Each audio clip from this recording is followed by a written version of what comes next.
Hey guys, what's up? It's Joe here, and today I'm going to show you guys my 1976 Topps complete set. So a little background on the story. My dad collected these when he was like maybe 10, and he didn't complete the entire set. He like bought a box at a candy store, and he had most of the set. And around last December, him and I kind of figured out which ones we needed, and we went to a show, and I just picked out of a book which ones we needed. So a lot of them are actually his from when he was little. I can kind of point to you and tell you the ones that weren't. The Davy Lopes wasn't, and the Rennie Stennett wasn't, but the rest of them on this page was. But they're actually in really like decent condition. I would say it's definitely near mint to mint. And there's Lou Brock. Love that card. I love the design. This is probably one of my favorite designs from Topps, simply because it's very reminiscent of the time, and it kind of takes you back, like, bright colors, and you can see the hair and the mustaches, and there's George Brett, second year George Brett. But overall, I think it's one of my favorite sets from Topps. Because it still features a lot of the classic players that played in the great days, and then it also features the kind of new age guys, that changed the guard a little bit during this time.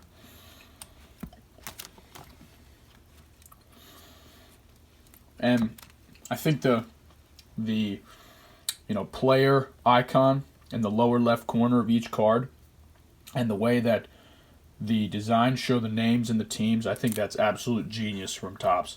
I think everything just kind of goes together really well.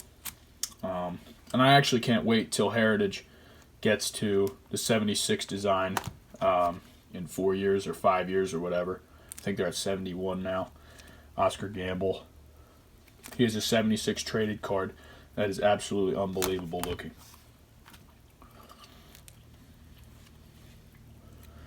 So you can kind of just see there's Dennis Eckersley's rookie. One of the only, I think it is the only actually Hall of Fame rookie in this entire set. There's Brooks Robinson. I know for a fact we needed that one, and we bought that one. Catfish Hunter. Love that Pete Lecoq card. It always makes me laugh every time I see that.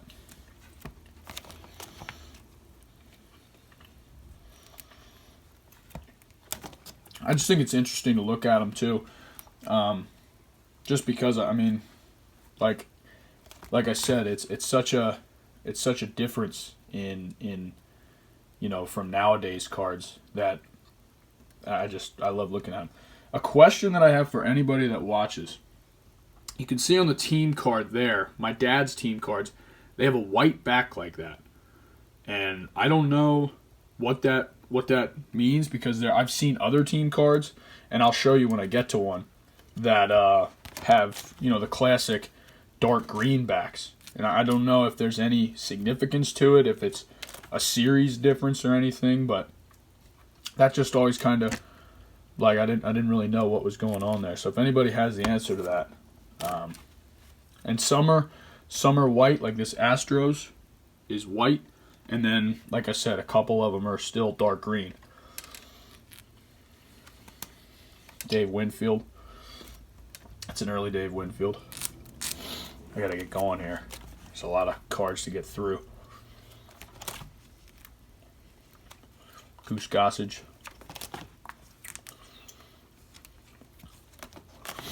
I think the batting leaders for this year is a genius idea, simply because having the three different players and having then the classic icons on it of the player hitting or pitching, I think that's genius from Topps.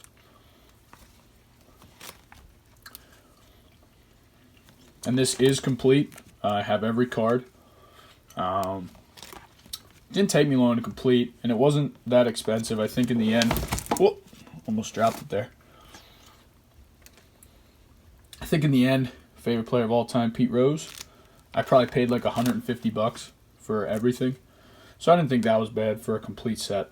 1976. in good shape. I don't think any card in this entire set is creased, or maybe a couple of the checklists have.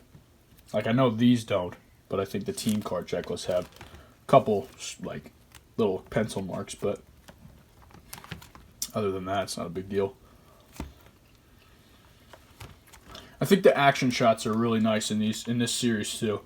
Obviously, you have a lot of player face shots, but the more established players of the day, like Johnny Bench, they got action shots. I think the action shots are really good. Jim Barr, he wasn't established, but got an action shot. I think the pictures are just cool, you know. There's an early second-year Robin Yount. Working on the 75 set. If anybody has 75s that they would be willing to sell or trade, I would definitely be interested in that. I need about probably 30 more cards for that set. And eBay is kind of annoying because you got to buy them individually, and I don't really feel like doing that. So if anybody has 75 tops for sale or trade, let me know. Second-year Jim Rice. The Sporting News All-Stars is something unique about this set too, because they feature 10 All-Stars from baseball's earliest age until about the 40s, ending with the last one is Ted Williams, or the latest one is Ted Williams. And it features Lou Gehrig, Rogers Hornsby, Pie Traynor, Honus Wagner, Babe Ruth, Ty Cobb, Ted Williams, Mickey Cochran, Walter Johnson, and Lefty Grove. And I just think that it's a pretty good idea from Topps. I think it's late enough where obviously you know they're not real playing days cards, but at the same time it's still vintage. So it's kind of a good idea. Topps never really did that before.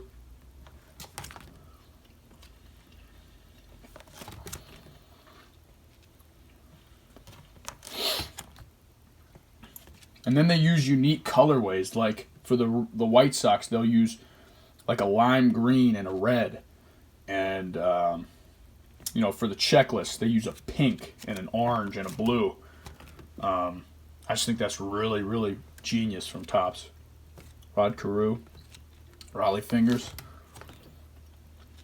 Rod Carew is a guy, in my opinion, and being a collegiate baseball player, like I said before, Rod Carew is a guy that really does not get enough credit. I mean, he was a career, like 330 hitter, I think. And he didn't hit many home runs, but, man, he did everything else right.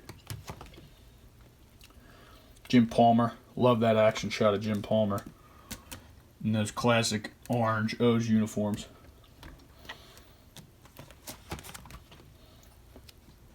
I would say this is definitely one of my favorite sets out of anything Topps has done.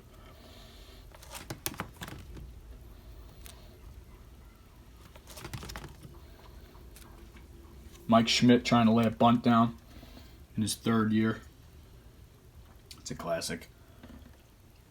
At Veteran Stadium in Philly.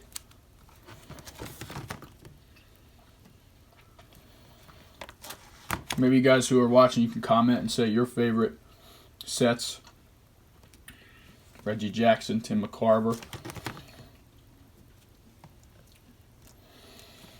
I have a couple ideas for some new videos too. I have something that's pretty cool. I think that would be pretty cool to show off. That's not cards. It's not card related, but it's baseball related, and it's deals with a Hall of Famer, a couple Hall of Famers, and I think that it'd be pretty neat to show you guys that. So I think that'll probably be my next video on here. Hank Aaron, one of his last cards. It might actually be his last card. I'm not sure. I think it actually is his last card. But 76 Hank Aaron when he's with the Brewers.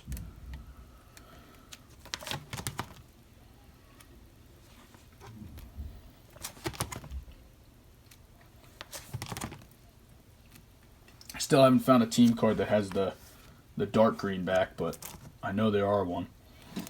Oh, the other good rookies are in here. Willie Randolph down here in the lower left corner. And then I think the other one's Ron Guidry. I think that's who it is. Yeah, Ron Guidry, right here in the middle.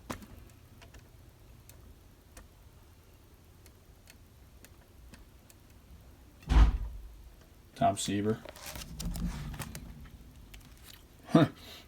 Now, I'm a Phillies fan. I'm from PA, so I've always been a Phillies fan since I was real little. And Greg Luzinski has a barbecue pit in, it's kind of the end of Ashburn Alley if you've ever been to Citizens Bank Park, but they moved it now over towards Harry the K's restaurant. But he'll sign anything for you for free.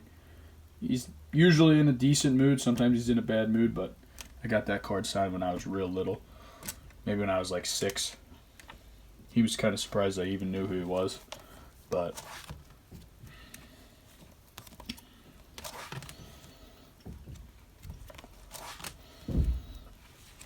I gotta find one of these dark back cards. Thurman Munson, Yankee captain. Love that card of him.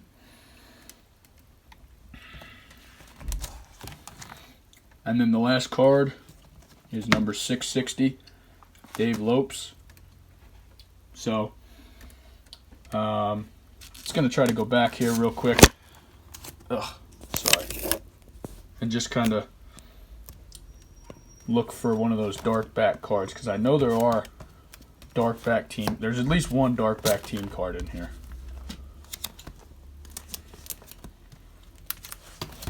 But maybe you guys could tell me. I don't think I'm going to find it today, but let me know what you guys think. Yeah, stay tuned for the next video. All right, have a good one. See you guys.